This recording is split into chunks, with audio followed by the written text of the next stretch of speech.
The hair I found snagged on a twisted cedar was still pulsing with static electricity, containing a genetic signature that shouldn't exist for another 10,000 years. This proves the Sasquatch isn't from another world, but from our own future, and what I found in that high-altitude nursery changes the destiny of the human race. Why would a creature with that much power choose to leave a piece of itself behind? That was the thought that kept me moving as the wind began to howl through the granite spires, a sound that felt less like weather and more like a warning. I was high up, nearly 10,000 feet, in a part of the Sierra where the air gets thin and the trees look like they've been screaming for a century. I'd been following a trail that made no sense. It wasn't just the size of the prints, though they were 16 inches across and sunk 3 inches into frozen ground. It was the path they took. They didn't navigate the terrain, they ignored it. I saw where this thing had stepped directly over a 5-foot fallen log without breaking stride, as if the physical world was just a suggestion. I found the sample snagged on a branch of a cedar tree. The strange part wasn't the height, which was nearly 9 feet off the ground, but the way the branch had been twisted. It wasn't snapped. It was coiled like a spring. When I reached out to pull that tuft of dark, coarse hair, a jolt of static electricity snapped against my thumb so hard my arm went numb to the elbow. It felt alive. It felt like I was touching a piece of a living Bigfoot that was still plugged into a power source, vibrating with a low, thrumming heat. I stood there, shivering in the biting cold, realizing that a normal bear rub doesn't hold a charge. This was a deliberate biological marker, a signature left for those with the eyes to see. I'd lived in these mountains long enough to know when the woods were trying to tell you something, and right then, the silence was deafening. I needed to get this to someone who knew how to look at the invisible, but my gut told me that by the time I decoded this, the owners of that hair would already be coming to collect the debt. Who can you trust when the truth you're holding is radioactive? I made my way down the switchbacks, the sample tucked into a lead-lined pouch I usually keep for high-grade film. I knew a guy who lived in a small town on the edge of the range, a man who had spent his life looking at the tiny building blocks of life before he was pushed out of the mainstream for asking too many questions. We met in his basement, a room filled with the hum of old machinery and the smell of ozone mixed with the scent of wet copper and old electricity. He didn't ask where I got it. He just saw the way I was holding the pouch like it contained a live wire. He took the sample with a pair of silver tweezers and his hands were shaking. I told him about the black vehicles that would eventually come for us, a premonition that was already starting to itch at the back of my skull. He just nodded and started the sequence. The waiting was the worst part. We sat in that dim light for hours, listening to the cooling fans of his computer whine. He kept looking at the monitor, then at me, then back at the screen, his face turning a sickly grey. He looked like he'd seen a spirit, or maybe like he realized he was about to become one. There is a specific kind of fear that comes over a person when they realize their entire life's work has been a lie. He didn't speak for a long time. The tension in that room was so thick it felt like we were underwater. Finally, the printer started humming, and the first line of results made him drop his coffee. The porcelain shattered on the floor, but neither of us moved. We were staring at a string of letters that shouldn't have been there, the genetic map of a Sasquatch pulsating on the monitor as if the code itself was breathing. What does it mean to be 98% unknown and 2% impossible? I looked at the readout. Most of it was a jumble of primate markers, things you'd expect from something that walks on 2 legs and lives in the rough. But that last 2%, it was like a signature. It wasn't a mutation. It was an insertion. It looked like someone had taken the language of life and written a footnote in a different alphabet. My contact explained that this wasn't junk DNA. It was a functional part of the organism, but it didn't correspond to any known protein or biological process found in nature. It was as if this thing was built to operate on a frequency we can't hear. I've tracked the Sasquatch for 40 years, and I've always thought of them as the ultimate survivalists of the natural world. But looking at that paper, I realized I'd been wrong. They aren't just part of the wilderness. They are an engineering project. This wasn't natural evolution. It was an engineered existence. The more we looked, the more we realized that the sequence wasn't just sitting there, it was reactive. It seemed to be responding to the very light of the scanner, the symbols on the screen shifting and vibrating like a living antenna. It felt like we were looking at a map of a place that doesn't exist on our maps. If they weren't born of this earth, they were brought here, and I knew exactly where the Bigfoot nursery was. I had to go back to the high country, to a place the old-timers whispered about, where the air feels like it's vibrating with a secret that predates the granite itself. Can a forest feel wrong because of the trees, or because of what's hiding behind them? I drove back toward the peaks, my mind racing against a clock I couldn't see. I headed straight for the quiet zone, a stretch of the Sierra where the locals won't go. It's a place where the GPS loses its mind and the compass needle circles, looking for a north that doesn't exist anymore. As I hiked back into the area where I found the sample, the forest changed. The birds stopped singing. Even the insects seemed to have vanished. It was a sterile, silent clearing that looked lush but felt empty. I found what I can only describe as ground nests, but they weren't for sleeping. They were perfectly circular, the grass pressed down with a precision that didn't look like a heavy body resting. It looked like the grass had been flattened by a heavy, uniform pressure, scorched at the roots by a heat that left no smoke. There were no tracks leading in or out of the circles. It was as if a Sasquatch had simply appeared and then left. I felt a chill that had nothing to do with the temperature. I noticed that my radio was putting out nothing but a low-frequency pulse. I wasn't alone. The hum in my ears wasn't tinnitus, it was a warning from the mountain itself. Something was watching me from the edge of the clearing, something that knew I had its secrets, and I realized that if I stepped further into that clearing, I might not come back as the same person who left it. How do you track something that doesn't put off heat? I've spent thousands of hours in the dark, and I know how to use an infrared camera to spot a predator. I pulled my specialized thermal unit out and scanned the tree line. At first, there was nothing, just the blue and purple of the cold granite and the frozen pines. But then, I saw it, a shape. It wasn't orange or red like a living thing should be. It was a void. It was a black, cold silhouette moving through the brush. It was a thermal sink. It was as if the Bigfoot was absorbing the ambient energy of the forest around it, pulling the heat out of the air to fuel itself. I watched it move with a fluidity that was terrifying. It didn't crunch the snow. It didn't snap a twig. It was a 7-foot-tall shadow that didn't belong in the infrared spectrum. It stopped and looked directly at the lens. I couldn't see eyes, just two pits of absolute zero that seemed to suck the very light out of my camera. My hand was shaking so hard, I almost dropped the unit. I'd seen a Sasquatch before, or so I thought. But this was different. This was a biological machine, operating on a level of physics I wasn't prepared to encounter. If you want to follow this investigation deeper, subscribe to join the hunt for the truth. This thing watched me for an hour, its presence heavy as a physical weight. Then it vanished into a rock face that had no cave. It didn't run. It just stepped into the stone and was gone. Is a mountain just a pile of rock, or is it a hangar? I scrambled up to the spot where I saw the shadow disappear. It was a solid wall of granite, thousands of tons of ancient stone. There were no cracks, no openings large enough for a squirrel, let alone a Bigfoot. But when I pressed my ear to the stone, I felt it, a vibration, a high-frequency thrum that made my teeth ache and my vision swim. I began to scan the surface with my flashlight, looking for anything that wasn't natural. That's when I saw them, the symbols.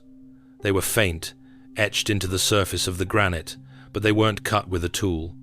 It looked like the rock itself had grown into these patterns, pulsating with a faint, internal luminescence. They were geometric, interlocking lines that matched the patterns I'd seen in the Sasquatch DNA results. I realized then that the mountain wasn't just a physical barrier, it was a camouflaged entrance. The rock was part of the technology. This wasn't a cave, it was a doorway. Near the base, I found a modern trail camera, but it was melted, distorted into the exact shape of one of those symbols. I felt a wave of nausea hit me, a sudden spike in the infrasound that told me I was standing too close to something I wasn't supposed to see. The forest around me started to blur, the edges of my vision fraying like an old cloth, and for a moment the granite looked transparent. When does the hunter realize he's become the bait? I backed away from the rock, but the dread didn't lift. It felt like the air was getting heavy, pressing against my chest with the weight of 1,000 atmospheres. I started to head back toward my vehicle, but the trail seemed to have shifted. I know these mountains like the back of my hand, but suddenly the landmarks weren't where they should be. The local elders have a word for this shimmer. They call it the thinning, and I was standing right in the center of the Sasquatch path. I saw shadows moving against the sun, darting between the trees with a speed that defied physics. I felt like I was being herded, guided by invisible hands toward a destination I didn't choose. Every time I tried to turn toward the main road, a sudden sense of overwhelming panic would wash over me, forcing me to turn back toward the deeper woods. This wasn't animal territoriality. This was psychological warfare. I finally reached my vehicle, my breath coming in ragged gasps that tasted like copper. When I got to the driver's side door, I stopped cold. There was a massive handprint on the window. It wasn't grease or mud. It was a shimmering, oily residue that smelled like ozone and burnt hair. It was a physical mark, a reminder that Bigfoot could reach me whenever they wanted, even through the glass. They didn't want me to pass away. They wanted me to forget what I'd seen. Can you trust your own eyes when the air starts to shimmer? I climbed into the cab and locked the doors, but the feeling of being watched didn't go away. I drove for hours, but when I looked at the clock, it was already midnight. I had lost 4 hours of my life to the thinning. I didn't remember driving. I didn't remember the sun going down. I just remembered the shimmering air. My head felt like it was filled with cotton. I pulled over and checked my dashcam footage, hoping to find some answers. Most of the video was normal, just the road winding through the pines. But then, there was a 20-minute gap. The screen was filled with static, but it wasn't random noise.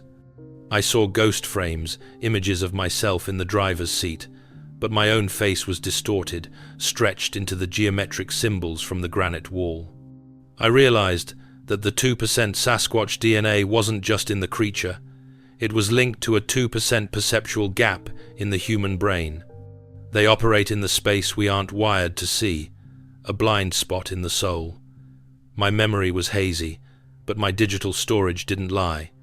It caught the light, and the light had a shadow that wore my own skin. I knew I had to call my contact, but my phone was out of power. The battery drained to 0 in a matter of seconds. What if DNA isn't a blueprint, but a radio frequency? I finally got to a payphone and reached my contact. He sounded like he was on the verge of a breakdown. He told me the sample was changing. He'd kept it in a sealed vial, but the genetic sequence was rearranging itself. It was as if the Bigfoot DNA was a living antenna, reacting to a signal it was receiving from the mountains. He said it was forming geometric patterns that shouldn't exist in nature, moving and vibrating on the digital readout. He believed the sequence was a homing beacon, triggered by the very act of us scanning it with technology. We had rung a bell, and something was answering from the depths of the Sierra. He told me he felt like he was being watched, even in his basement. He saw dark vehicles parked down the street, people in suits who didn't look like they belonged to any local agency. We were being monitored in real time by an existential cleanup crew. What do you think this Bigfoot really is? An ancient inhabitant or a visitor from somewhere else? Tell me in the comments. I read them all, and tell me what mystery I should tackle next in these mountains. My contact was about to tell me more when the line went silent with a sharp electronic pop. The door to the lab was forced open before he could finish the sentence, and I knew the time had finally run out. Who has the authority to detain a mountain man and a scientist for looking at a hair? I didn't wait to find out. I knew they'd be coming for me next, and I felt the hum in my blood like a ticking timer. I'd spent 40 years learning how to disappear in the granite, and I wasn't going to let them catch me in a house. I stayed in the shadows, watching as the black SUVs rolled into my contact's neighborhood. They weren't law enforcement. They didn't have markings. They moved with a clinical, military precision that made my skin crawl. I realized they weren't asking about an animal. They were looking for the Sasquatch sequence. I knew then that the authorities have been tracking these markers for decades, keeping a lid on a reality that would change the world. They know about the 2%. They've been hiding the fact that we aren't the only ones using the Sierra as a base of operations. They took the samples. They took the hard drives. But they forgot about the backup I hid in the mountains, protected by the very stone they couldn't penetrate. I had a physical tuft of that Bigfoot hair and a copy of the printouts tucked away in a place where their sensors couldn't reach, a glacier cache that felt like the last bastion of truth. Where do you hide the truth when the world is watching? I hiked back up into the high country under the cover of a moonless night. I used old-school woodcraft, staying off the ridges and moving through the creek beds to mask my heat signature. I could hear the hum of drones high above, sophisticated machines designed to find a person in the dark by their very heartbeat. But the Sierra is a labyrinth of shadows, and I knew how to use the terrain to stay invisible. I reached my glacier cache, a hole bored into a permanent ice pack and covered with rocks. I'd put the original sample and the lab notes inside a heavy iron box. When I reached the spot, I saw that the rocks had been moved. My heart sank, thinking the officials had beaten me to it. But as I got closer, I saw the prints. They weren't boot prints. They were those same massive, barefoot Sasquatch tracks, but they looked fresh, almost steaming in the cold air. The cache had been visited, but not by people. The box was open, the iron lid bent like paper. Inside was a gift I never expected, a response to the signal we had sent. Why would a giant leave a piece of technology behind? I reached into the iron box and pulled out an object that wasn't there when I left it. It was a smooth, obsidian-like shard about the size of a tool. It was cold to the touch, so cold it felt like it was burning my palm with an ancient glacial fire. As I held it, it began to glow with a soft blue light that vibrated against my skin. It reacted to my touch, pulsing in time with my own heartbeat, as if it was recognizing me. Then, it projected a star map directly onto the snow. It wasn't a map of our galaxy, or at least not one I recognized. It showed the Sierra Nevada as a single glowing point on a much larger celestial highway, a waypoint between worlds.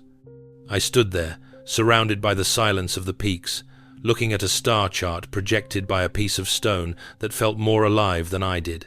This wasn't just a Sasquatch. It was a cosmic traveler, and I was the only witness left to its passage. I realized that the creatures weren't just hiding. They were waiting for a window to open. They were navigators of the thinning. Are we the experiment, or are they?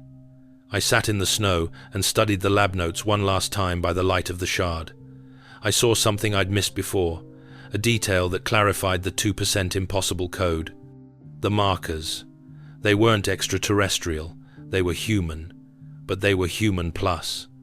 It was as if the sequence was a version of our own DNA that had been perfected, edited, and refined over thousands of generations.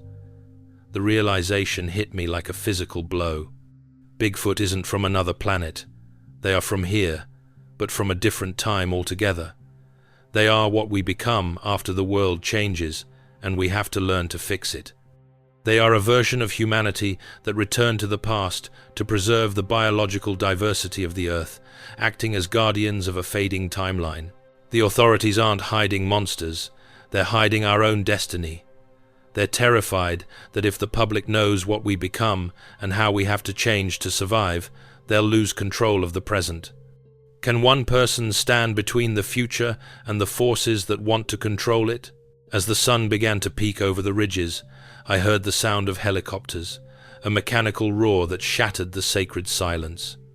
The officials were closing in. They'd tracked the energy signature of the shard, their technology finally catching up to the miracle. I stood my ground at 10,000 feet, the obsidian light in my hand, feeling the hum in my blood reach a peak. 3 black helicopters crested the ridge, their spotlights cutting through the morning mist like the eyes of a hunter. Individuals in tactical gear began to descend toward my position. I thought this was the end, a final stand for a truth that would depart with me. But then, the air began to shimmer again, more violent than before. A massive figure stepped out of the whiteout, a Sasquatch nearly 10 feet tall, its hair silvered by the frost and eyes glowing with the same blue light as the shard. It didn't growl. It didn't strike. It simply raised a hand, a gesture of absolute authority. A pulse of energy rippled through the air, and suddenly the helicopter's engines went silent. Their electronics failed instantly, falling like stones. The Bigfoot looked at me, and for a second, I saw my own reflection in those pits of zero, a reflection of a brother. Then, it was gone. The helicopters were forced to make emergency landings on the lower slopes. Their mission stopped. They left as fast as they came, defeated by a power they couldn't classify. But the mountain will never be the same. Share this with anyone who's ready to know the truth before it's erased. Is the mystery over, or has the real hunt just begun? I'm back on my porch now, looking at the peaks of the Sierra, and I feel the ticking clock in my chest slowing down. The obsidian shard is gone. It vanished the moment the creature disappeared. But the hum remains in my blood. I can feel it whenever the wind shifts. Sasquatch sightings are increasing all over the West. It's as if the sequence is spreading, waking people up from a long sleep. I'm an old person, and I've seen things that would make most people lose their minds. But I'm not afraid anymore. I've seen the 2%, and believe me, the other 98% is coming for us soon. The authorities can try to hide the truth, but you can't classify the future when it's already standing in your backyard. The next time you're in the woods and the birds stop singing, don't run. Just look at the shadows. They might be looking back at their own history, wondering if you're ready to join them. Keep your eyes on the tree line. The truth isn't just out there, it's in us, waiting to be unlocked. Subscribe to the channel if you want to be there when the rest of the code is revealed. The investigation is only beginning, and the Sierra has many more secrets to give up. Stay vigilant. The mountains are watching, and they remember everything.